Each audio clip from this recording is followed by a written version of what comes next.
Ainda dentro dessas leis gerais, nós vemos no capítulo 19 e no capítulo 20, as leis em relação ao homicídio e as regras para a batalha. Como que Israel deveria se portar sobre cada um desses assuntos. Já do capítulo 21 ao capítulo 26, ainda dentro desses estatutos gerais, nós podemos ver alguns itens particulares dentro de cada trecho. E nós vamos listar eles aí. O primeiro deles é um morto de causa desconhecida. Então, como tem que ser tratado essa questão. Segunda questão é esposa trazida da guerra. Também, qual deveria ser o proceder de Israel em relação a isso. Um filho rebelde, como tem que ser tratado, o que tem que ser feito em relação a um filho rebelde. Um outro item, o amor pelo irmão, como tem que ser, então, o amor pelo seu próximo, pelo seu irmão. Vestimentas específicas também vamos ter sendo apresentado aí. Vestes específicas, como tem que ser o trato com estas coisas.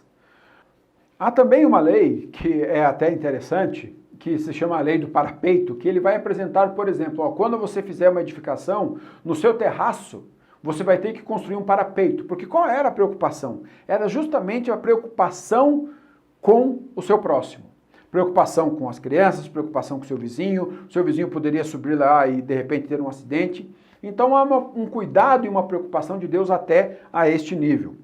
Um outro ponto é várias leis acerca de castidade, relacionamento sexual, em que Deus também vai estabelecer quais são os seus princípios, quais são os seus valores, os valores do reino para estas coisas. Temos também a lei sobre a escravidão e a liberdade, como tem que ser o relacionamento de Israel com um escravo e qual é o foco em relação à liberdade. Temos também a lei do empréstimo, que também temos estabelecido aí, votos, divórcios e recém-casados. Também como cada um desses pontos tem que ser tratado, se a pessoa vai fazer um voto, como é o relacionamento do recém-casado, a preocupação em relação ao divórcio. Então, esse estabelecimento desses estatutos. Outro estatuto é que eles fossem justos e que procurassem apenas a justiça, principalmente a justiça de Deus. Então você vê a preocupação de Deus em relação à justiça, em eles serem justos naquela terra. E um último ponto é e Deus te exaltará. Então vai falar sobre a ideia da generosidade. Não necessariamente sobre uma ideia de você dar esperando algo em troca, mas o dar no sentido de você se tornar generoso como Deus tem sido generoso para com eles.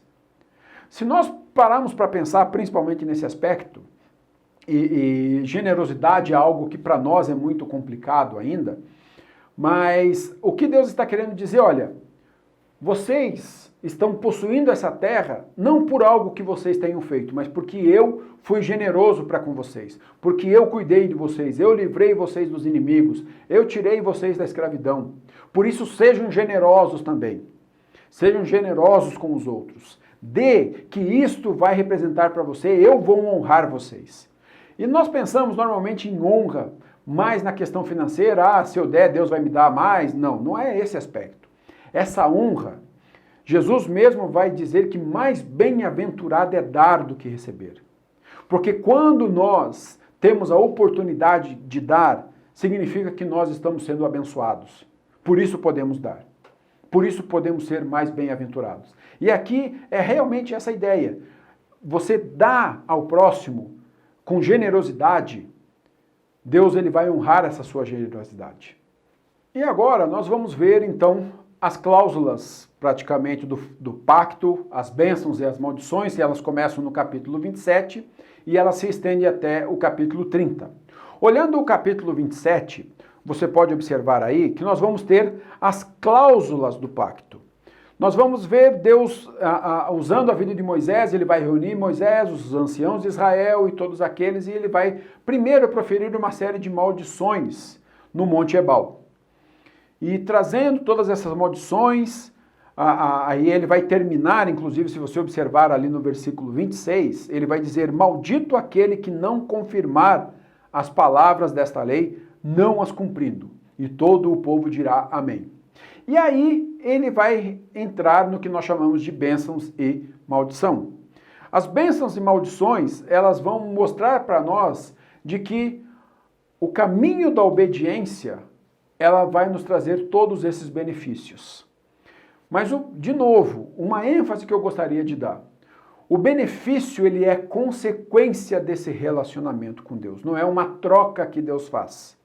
Mas essa vida de obediência, ela nos aponta e ela nos mostra de que a presença de Deus é o que faz toda a diferença. Então ele vai trazer essas bênçãos, você pode ver aí, se você me obedecer, dos versículos 1 ao 14 do capítulo 28, toda aquela lista destas coisas que sucederiam naquela terra se eles obedecessem. Agora, porém, se eles desobedecessem, nós temos, começando ali no 15 até o 68, todas as coisas que viriam como decorrência de uma vida de desobediência.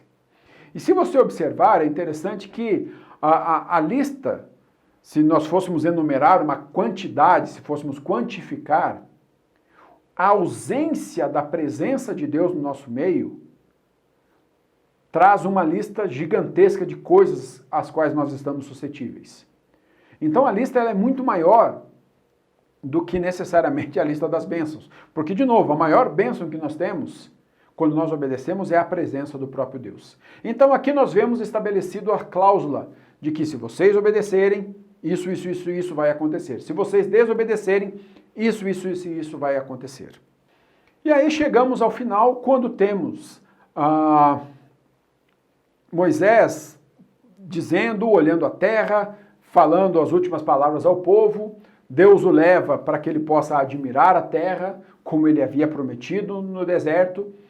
E vocês devem lembrar, se vocês já viram nos livros anteriores do Pentateuco, de que por causa das águas de Meribá, aonde Moisés, então, ele recebe uma ordem da parte de Deus, falando que ele deveria falar à rocha, para que da rocha saísse água, mas então Moisés, numa atitude, até pela pressão do povo e tudo isso, em vez dele falar, ele fere a rocha, e essa atitude de desobediência, Deus vai falar para ele, olha, porque você fez isso, você não vai entrar na terra, você só vai ver de longe e eu vou tomar você para mim. Mas é interessante pensarmos de que, e eu gostaria até de fazer um pensamento aqui com vocês, parece uma injustiça da parte de Deus você pensar que um homem como Moisés, que fez o que fez, peregrinou naquele deserto durante 40 anos, ouvindo aquele povo murmurando, ouvindo aquele povo reclamando, muitas vezes ele vai chegar diante de Deus e vai dizer, Deus, tem misericórdia desse povo. E de repente, por uma atitude, ele não vai possuir a terra. E nós achamos, nossa, mas que injusto da parte de Deus. Mas nós temos que pensar um detalhe. A promessa maior, ela não estava naquela terra, mas era em estar com o próprio Deus. E Deus, ele tinha um relacionamento tão profundo com Moisés, de que mais do que Moisés entrar naquela terra, a maior promessa e o cumprimento da promessa era Moisés estar com o próprio Deus. E Deus o leva para si, porque Deus queria que Moisés estivesse junto dele. Então, muitas vezes nós julgamos uma ação como injusta ou complicada, mas nós não enxergamos o todo. E a melhor coisa que nós podemos ter é estar próximos de Deus, é estar junto dele. Independente se nós estamos vendo o cumprimento de promessas ou não, se nós estamos nos relacionando com ele, isso é o principal. Então, quando nós lemos o livro de Deuteronômio, quando nós abordamos esse livro e podemos ver a maravilha que é nós vivemos um relacionamento de amor e de intimidade com esse Senhor. E que este relacionamento de amor, de intimidade com esse Deus, vai, claro, redundar e vai nos trazer coisas melhores na nossa vida, também há a contrapartida.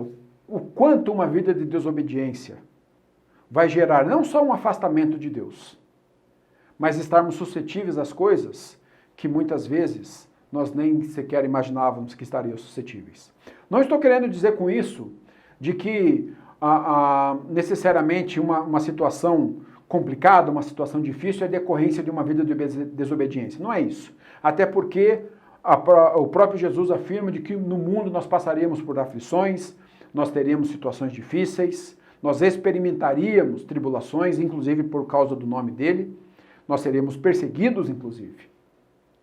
Mas nada disso nos tira a paz e a certeza de que Deus está conosco. E porque Ele está conosco, então nós podemos sempre nos alegrar e nos regozijar nele. Porque mesmo que nada ao nosso redor esteja favorável aos nossos olhos, a certeza de que Deus está conosco e de que na eternidade nós estaremos com Ele, é isso que nos alimenta e é isso que nos sustenta, a perseverarmos firmes. Moisés, ele já está indo para uma terra, com a certeza de que ele não vai entrar naquela terra, mas mesmo assim ele persevera até o fim, porque o principal para ele era esse relacionamento com Deus. Então que isso seja também para nós uma inspiração, de que assim como diz lá em Deuteronômio 6, de que estas coisas nós devemos não só viver, experimentar, mas nós devemos também ensinar aos nossos filhos, e os nossos filhos, quando nos perguntarem dos feitos do Senhor, que isso seja algo vivo para nós, que possamos sempre no nosso dia a dia viver essas coisas de forma plena. Intimidade com Deus, uma vida de amor a Ele, e essa vida de amor com Ele representada no nosso relacionamento com o nosso próximo. Deus abençoe e obrigado pela oportunidade.